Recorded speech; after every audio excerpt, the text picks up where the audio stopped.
আজকে আমি বানিয়েছি পুরভরা ক্যাপসিকামের চপ, যেটা কিন্তু সন্ধ্যার চায়ের সাথে একেবারে জমা যায়। তো চলো শুরু করা যাক। তো প্রথমে আমি কিছুটা পরিমাণে বাদাম ভেজে নিচ্ছি। তারপর ওই তেলে পেঁয়াজ কুচি, আদা কুচি আর কিছুটা পরিমাণে স্ম্যাশড পটেটো দিয়ে তার মধ্যে হলুদ গুঁড়ো, লঙ্কার গুঁড়ো, জিরে গুঁড়ো, গরম মশলা, লবণ আর কাসুরি মেথি দিয়ে ভালো করে পুরটা রেডি করে নিচ্ছি। এরপর ক্যাপসিকামগুলোকে লম্বাভাবে কেটে নিয়েছি। তারপরে ক্যাপসিকামের টুকরোর মধ্যে ভালোভাবে ওই পুরটা দিয়ে ক্যাপসিকামগুলো রেডি করে নিচ্ছি।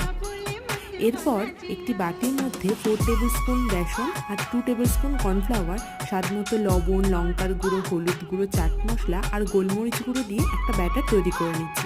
ব্যাটারটা যেন স্মুথ হয়।